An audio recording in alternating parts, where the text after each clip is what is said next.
Chapter 101 प्रिया की रोना, दादाजी की कड़वी बातें, मोक्ष का जलन। प्रिया को तो सबसे गुस्सा कमेंट करने वाले लोगों पर आ रहा था, क्योंकि कमेंट सेक्शन में लोग उसके बारे में तरह तरह की बातें कर रहे थे। ये लड़की खुद को कॉलेज में कितनी हाई क्लास दिखाती थी और दूसरों को खुद से हमेशा नीचा दिखाती थी, पर देखो तो खुद एक गोद ली हुई बेटी है। पता नहीं इतने साल तक मेरा फैमिली को पता कैसे नहीं चला कि वे लोग किसी और के खून को अपने घर में एक राजकुमारी की तरह पाल रहे हैं। ये तो एक नकली प्रिंसेस निकली जो दूसरों घर में रहती है और उसकी ज़िंदगी जी रही थी। अपने बारे में ऐसे कमेंट पढ़कर प्रिया अपनी रेपुटेशन के बारे में सोच सोच कर ही बेचैन हो गई थी। उसकी आंखों में से आंसू बहने लगे। ईशानी को सबके सामने गिराने के लिए और इस घर से बाहर निकालने के लिए पता नहीं उसने क्या क्या किया था, पर अब तो सबको ये पता चल गया कि वे बस एक गोद ली हुई बेटी है।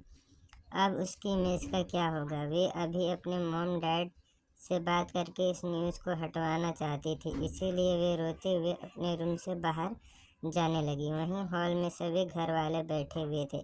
ईशानी और उसके चारों दोस्त इस वक्त अपने रूम में थी। उन्हें इस न्यूज़ के बारे में कुछ भी पता नहीं था। वहीं बाकी सब ने इस न्यूज़ को देख लिया था। आरती जी थोड़े दूर थी कि इस न्यूज़ को देखकर प्रिया रिएक्शन क्या होगा। उन्हें पता था कि सच एक न एक दिन तो सामने आना ही था, और वे भी इस बार ईशानी की आइडेंटिटी को पब्लिक में आने देना चाहती थी, इसीलिए वे कल कुछ नहीं बोली थी। तभी प्रिया रोते हुए भागकर बाहर हॉल में आई। इस वक्त उसकी हालत बहुत ख़राब लग रही थी। उसकी आंखें रो रो कर लाल हो गई थी और उसके बाल बिखरे हुए थे। प्रिया को इस हालत में देखकर सब चौंक गए।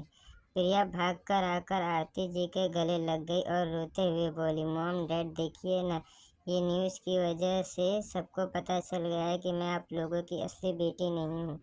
फिर सुकेत जी की तरफ देखकर बोली, डैड प्लीज़ किसी से कहकर ये न्यूज़ हटवा दीजिए। देखिए ना कमेंट में लोग मेरे बारे में कैसे कैसे बातें कर रहे हैं। उसके बाद सुनकर सुकेत जी उसके सिर पर अपना हाथ फेर कर बोले, प्रिया बेटा तुमने उनकी बातें सुनकर क्यों रो रही हो? वे लोग तो ऑनलाइन कुछ भी बोल रहे हैं, पर सच तो यही है ना कि तुम अब भी हमारी ही बेटी हो। प्रिया को इस तरह रोते देख आरती जी और सुकेत जी को प्रिया के लिए थोड़ा बुरा लग रहा था। रिहान और अयान को भी थोड़ा बुरा लग रहा था, पर समीर और दर्शित को जैसे कोई फर्क ही नहीं पड़ रहा था। कल से पार्टी में जब से उन्होंने प्रिया के दोस्तों के मुंह से सुना था कि ये लोग किस तरह स्कूल में ईशानी को बुली करते थे, तब से वे दोनों उसकी दोस्तों के साथ प्रिया से भी गुस्सा थे। ईशानी को उन्हें अपने पास नहीं आने दिया था, जिस वजह से शायद ईशानी ने इसके बारे में उन्हें बताया नहीं होगा कि किस तरह प्रिया के दोस्त उसे बुली करते हैं, पर प्रिया को तो इस बारे में पता था ना। फिर भी उसने किसी को भी घर में इस बारे में नहीं बताया। अगर प्रिया उन्हें इस बारे में बताती तो चाहे वे ईशानी को तब भी अपनी बहन मानते हों या नहीं, पर वे ईशानी को इस तरह किसी से बुली तो होने नहीं देते। वहीं सुकेत जी की बात सुनकर प्रिया फिर से रोते हुए बोली, डैड मैं तो आपकी बेटी हूँ ना, तो आप कैसे दूसरों को मेरे बारे में कुछ बोलने दे सकते हैं? फिर अपने भाइयों की तरफ देखकर बोली, भाई मैं तो आपकी प्रिंसेस हूँ ना, तो आप इस न्यूज़ को सबके सामने कैसे आने दे सकते हैं? कैसे आप दूसरों को मुझे बुली करने दे सकते हैं? फिर आरती जी की तरफ देखकर बोली, मॉम आप बोलिए ना डैड और भाई को कि वे इस न्यूज़ को सोशल मीडिया से हटा दें। मैं तो आपकी प्यारी बेटी हूँ ना।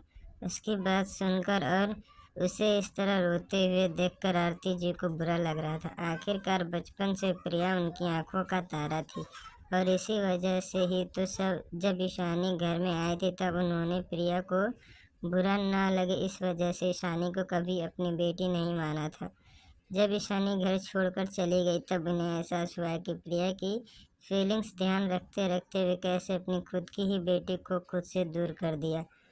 अब वे ईशानी से भी उतना ही प्यार करती हैं, पर वे प्रिया को भी रोते हुए नहीं देख सकती थी। वहीं समीर की तरफ देखकर बोली, बेटा क्या ये न्यूज़ तुम हटवा सकते हो?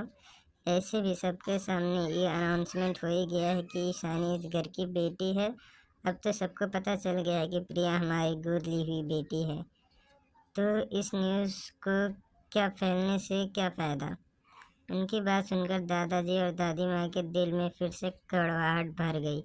उन्हें लगा नहीं था कि उनकी बेटे और बहू की आंखों में अभी भी प्रिया के प्यार की पट्टी बंधी हुई है। अगर 4 साल पहले ये न्यूज़ ईशानी के बारे में फैली थी कि वे एक गोद ली हुई बेटी है, तो उनके बेटे बहू इस पर ध्यान भी नहीं देते और न ही ईशानी के बदनामी से उन्हें कोई फ़र्क पड़ता। पर अब जब बारी उनकी बेटी प्रिया की है आई है तो उनका दिल पिघल रहा है और वे उसके लिए न्यूज़ हटवाना चाहते हैं। रविकांत जी की कड़वाहट से बोले, वाह बहू, अब जब प्रिया की बात आई है तो तुम्हारे दिल पिघल गया। और जब ईशानी के बारे में भी इसी तरह न्यूज़ आई थी कि वे मेरा फैमिली की गोद ली ही बेटी है, तब तो तुम लोगों को बिल्कुल भी फ़र्क नहीं पड़ा था कि उस छोटी सी मासूम बच्ची के दिल पर क्या बीता होगा।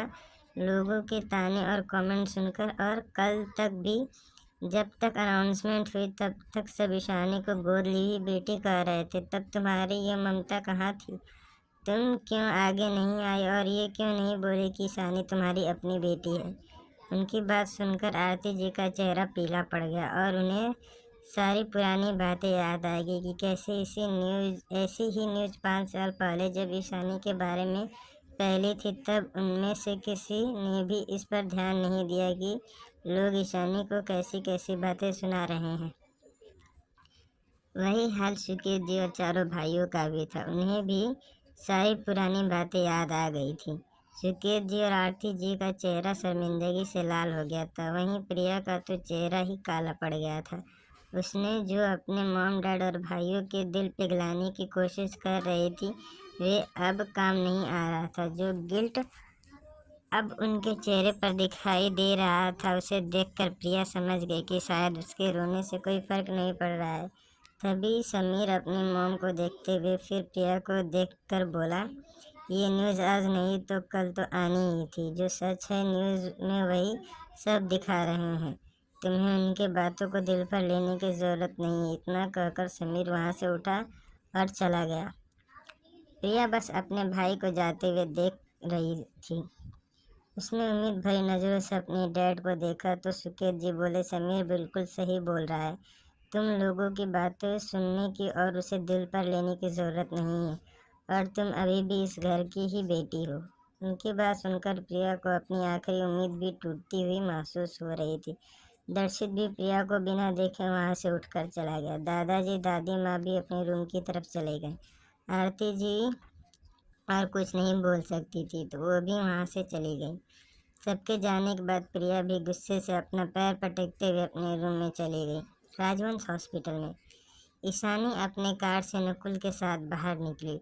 उसके साथ एक और इंसान भी था जो उसी गाड़ी से बाहर निकला। वहीं मोक्ष जो बाहर खड़ा था, जैसे ही उसने अपनी बेबी डॉल के साथ किसी लड़के को भी उसी कार से बाहर निकलते हुए देखा तो गुस्से से उसका खून खौल जाता। मोक्ष जल्दी से ईशानी के पास जाकर उसके कमर पर हाथ रख लिया। उसे इस वक्त उस इंसान से जलन हो रही थी जो ईशानी के साथ आया था।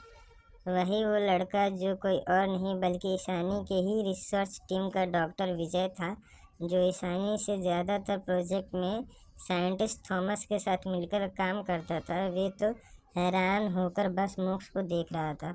वे मन ही मन यही सोच रहा था कि इस आदमी में इतनी हिम्मत है जो वे इस तरह उसके बॉस के कमर पर हाथ रख के खड़ा है, जिसे देखकर अच्छे अच्छे लोग घुटने टेक देते हैं। उसने एक नज़र मोक्ष को देखा, फिर मन ही मन सोचा, आज तो ये गया, बॉस के हाथों बलि चढ़ेगा आज इसका। पर जब ईशानी ने मोक्ष को कुछ नहीं बोला और ना ही खुद से दूर किया तो विजय हैरान हो गया। उसने मोक्ष और ईशानी को एक नज़र देखा, फिर नकुल की तरफ देखा जो चुपचाप खड़ा था, जैसे वे पहले से इन सबका आदी हो। वे तो मन ही मन बस यही सोच रहा था, उसकी ये डेविल बॉस क्या इस आदमी के ऊपर प्यार में पड़ गई है। उसने ध्यान से मोक्ष को देखा पर उसके मार्क्स की वजह से मोक्ष को पहचान नहीं पाया। वहीं मोक्ष भी उसे गुस्से भरी आंखों से देख रहा था, क्योंकि विजय भी काफ़ी हैंडसम था। वे बिल्कुल भी किसी लड़की को अपनी बेबी डॉल के पास बर्दाश्त नहीं कर सकता था।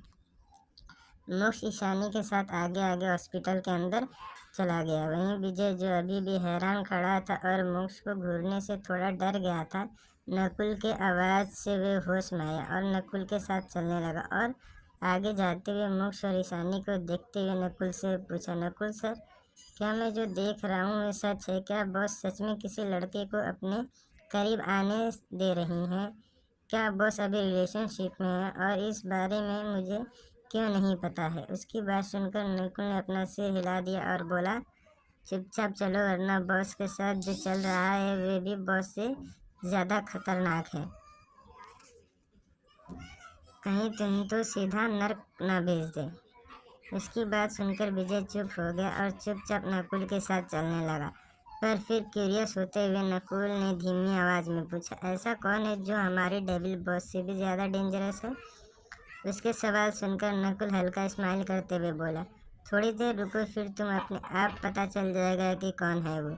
नकुल की बात सुनकर विजय इरिटेट हो गया, पर फिर चुप हो गया। पर वे ये जानने के लिए क्यूरियस था कि आखिर वे इंसान कौन है जिसने उनकी देवी बॉस को पटा लिया है। अभी के लिए इतना ही दोस्तों, मिलते हैं नेक्स्ट चैप्टर में।